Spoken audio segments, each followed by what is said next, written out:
Hi, this is Christine. I'm doing a two-part video on painting my friend Hannah. Here I started with a ground wash of acrylic, even though I'm going to be doing oil on top, burnt umber, cobalt blue, and raw sienna, along with some water. I usually start with painting the flesh color. Now flesh can be a combination, most of the time on my palette, of titanium white, alizarin crimson, some yellow, and a little bit of ultramarine blue just to put in the shadows. And sometimes I'll put in burnt umber as well.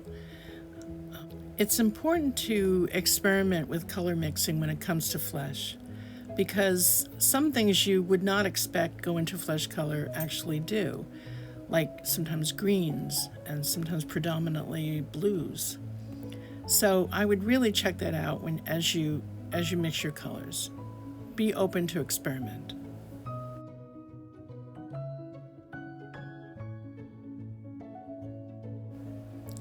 A good background to understanding lights and darks of the face and contouring is if you've ever tried to do a sculpture of a face.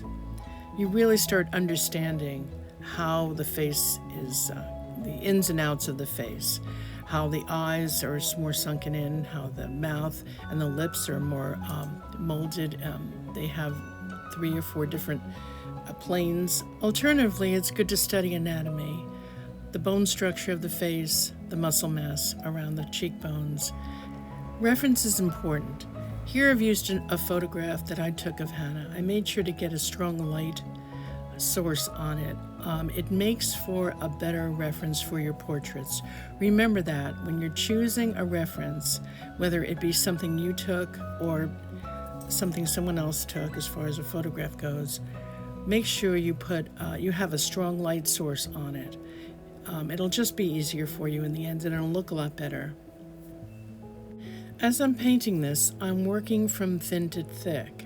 A lot of the basic colors that I'm putting down now, a lot of the paint work I'm doing now is fairly on the thin side. When using oil paint, you have to start getting thicker as time goes on if you want to make sure, like the white of the eye I just put in is thicker because I have that underlying light of that eye is more like a grayish color, so you really want that to stand out on top of that.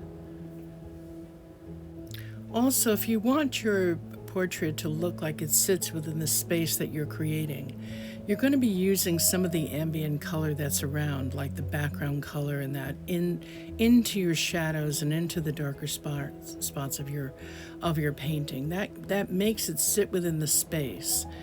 There's a lot of reflective color that goes on when a person is sitting someplace or when you're doing a portrait.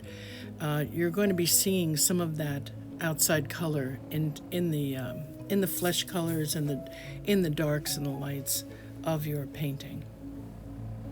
That's why it's nice sometimes to start with a toned canvas, and if you're starting thinner with your paints, sometimes that background color that you've used will shine through, and that just makes for a more realistic kind of look to your painting.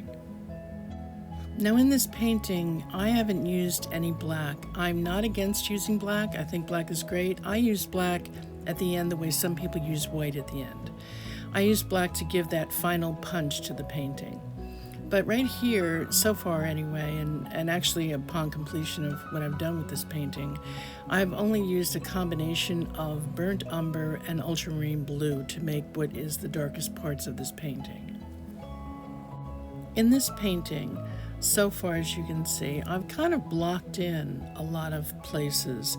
I've done some detail work on the eye, and now I'm doing a little bit of detail work on the lips to give it a more three-dimensional look with shadows and darkness.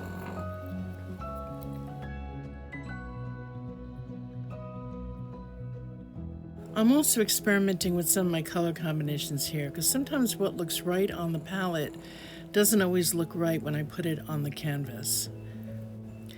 Also, I can't emphasize this enough.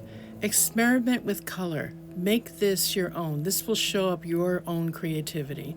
Even if it's an unusual color, if the values are right, you can put a pop in of bright blue in the darkness or bright red someplace in an area that it's great for value. It keeps with the value, but you've got an unusual color in there.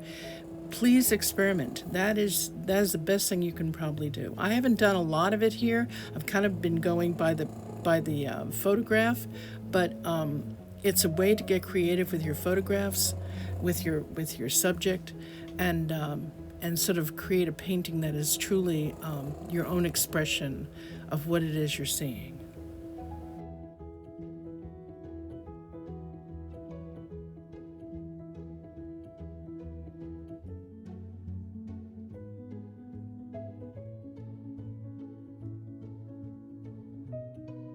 Here, as you can see, I'm still playing with lights and darks. I'm still going back and forth from my darker areas to my lighter areas, trying to make sure that those lips look the way they do in the picture. Now, Hannah's lips are kind of like, they're not well defined. A lot of the pink in that goes up into the above lip and down. She's not wearing any lipstick here, so I find that her lips can be soft that way. They can look soft because they have the color kind of spreads out into other parts, as you can see, surrounding the lips. So we're coming to the end of this video, and I really hope that you look at part 2 of this painting and give you a little more insight as to how I came to the result I got. And also at the end of part 2, I explain a lot more about the finished piece and how I got there and what I took into account. See you there. Bye.